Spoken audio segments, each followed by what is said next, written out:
ICC men's टी20 world cup 2026 को analyse कर रहे हैं, उस पे पाकिस्तान के चांसेस पे बात कर रहे हैं। कल पाकिस्तान ने सुपर 8 का अपना पहला मैच, और इस टूर्नामेंट के सुपर 8 का पहला ही मैच है जो पाकिस्तान का है, और न्यूजीलैंड जैसी साइड से हमें खेलना है। और जिस स्टेडियम में खेल रहे हैं वो कोलंबो का प्रेमदासा स्टेडियम है, जहाँ हमने इंडिया के अगेंस्ट भी मैच खेला। और अगले 2 मैचेस जो हमारे हैं इंग्लैंड के अगेंस्ट और श्रीलंका के अगेंस्ट, वो पालीकेले कैंडी में है।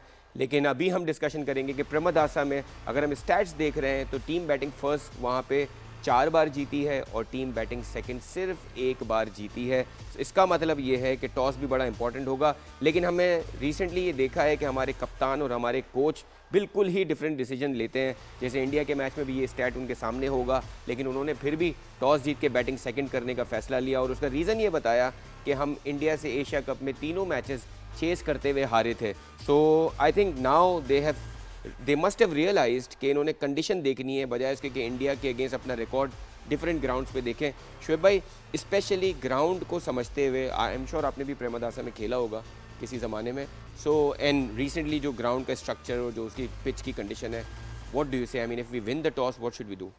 नेचुरली पाकिस्तान को चाहिए कि एक अच्छा टोटल पुटअप करे, batting first, simple as that. और उसके बाद हमारे पास जो स्पिनर्स हैं वो प्रेशर डालें उनके बैट्समैन, वो लोग बड़े शॉट्स खेलना मान, साइफर्ट से स्टार्ट करें, एलएनबी जो है, फिर उसके बाद सचिन रविंद्रा बॉल को मनूवर करता है, सिंगल डबल्स और बाउंड्रीज भी, लेकिन वो भी बड़े शॉट खेलता है, लेकिन ही बैट सेंसिबली। लेकिन साइफर्ट और फिलिप्स का ये है कि पावर हिटिंग इतनी ज़्यादा होती है कि वो एकदम match with in 3-4 overs scenario पूरा चेंज कर देते हैं, टेबल टर्न कर देते हैं। तो नेचुरली उसके ऊपर हमारे जो मिस्ट्री स्पिनर्स हैं, अब अबरार को भी मिस्ट्री स्पिनर कह तो रहे हैं लेकिन खिला नहीं रहे, या तो उसको रेस्ट दे दिया है ताकि उसका कॉन्फिडेंस रिस्टोर हो सके वापस। सर ड्यूरिंग द टूर्नामेंट कौन सा रेस्ट? और नहीं, वो भी एक प्रॉपर बॉलर को हटा के एक प्रॉपर बैटर को ना ला के आप क्या मैसेज दे रहे हैं? अभी आज दोबारा हम माइक हैसन की उस पर जाना पड़ेगा हमें, क्योंकि उन्होंने दोबारा शादाब की भी तारीफ की है। तो मुझे लगता है कि वो जो इस्लामाबाद यूनाइटेड का जो लिंक है ना, वो उससे निकल नहीं पा रहे हैं। माइक हैसन बहुत पावरफुल नज़र आ रहा है, और उसके वजह से इनको ये डिसीजन लेने पड़ रहे हैं। और यू नेवर नो कि ये उन्हीं की पुश करने से, उनके कितना पुश करने से इनकी ये जगह बनी। अगर ये रीज़न हुआ, I don't know, I am not sure, लेकिन इट लुक्स लाइक दैट, बिल्कुल, और मोस्ट लाइकली यही रीज़न होगा जिस वजह से वो इतना ज़्यादा, उनको भी नज़र आ रहा है कि जी ये पुअर परफॉर्मेंस है, ये वॉक इन नहीं कर सकता एक प्लेयर, लेकिन उसको अब अपनी जगह उसको लेके आए हैं। तो उसको जिस तरह बॉलिंग कराई, ऊपर बैटिंग करा रहे हैं, शादाब की बात कर रहा हूँ, तो उसका मतलब ये है कि he has got a soft corner for Shadab. Absolutely sir, अगर ख्वाजा नाफे और बाकी हम बैटिंग लाइन की बात करें, आपको लगता है कि Khawaja Nafay, because he played his first game of this world cup in the last game against Namibia, 5 बॉलों में 5 रन किए, आपको लगता है कि he is going to make it in place of Fakhar Zaman in this important game? या आपको लगता है फ़खर जमान का जो न्यूजीलैंड के अगेंस्ट रिकॉर्ड है, you need that kind of a player in your team against New Zealand in such a crunch game?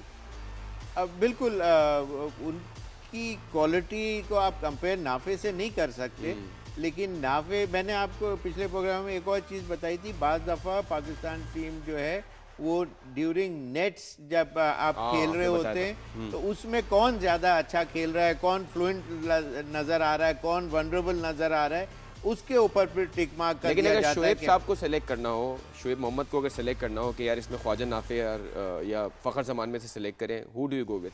आप ये देखें ना कि नाफे को मैच तो दिया, लेकिन जो यूएस वाला मैच जो था वो पाकिस्तान ने इंडिया से एक मैच पहले जो था मैच, उसमें चांस देना चाहिए था ना, किसी या तो नाफे को देते या उस वक्त फ़खर जमान को देते उस मैच के अंदर, ताकि आपको आगे कहीं चेंजेस करने पड़े हैं तो कौन सा प्लेयर, बड़े मैचों के अंदर आप डीप एंड के ऊपर नाफे को पहले ही आउटिंग दे देंगे, तो वो उसके साथ भी जस्टिस एक तरह से नहीं होगा। हालांकि टीम में है, बराबर के प्लेयर होते हैं तकरीबन, लेकिन एक यंगस्टर को कुछ तो लीवरेज देना पड़ता है। दूसरी टीमें लेके आती हैं और उनको जगह बनवाती हैं उसका। सर इस ग्राउंड को देखते हुए and considering the way we lost बड़ी बाउंड्री है, ये माइंड में रखें, जो मैंने बार बार आपसे कहता हूँ कि ये जो बड़ी बाउंड्री है ये पाकिस्तान को मुश्किलात ही में डालेगी। सर कलाइयाँ लगानी चाहिए ना हमारे प्लेयर्स को आपकी तरह, मतलब वो पता नहीं क्या लगा रहे हैं, वो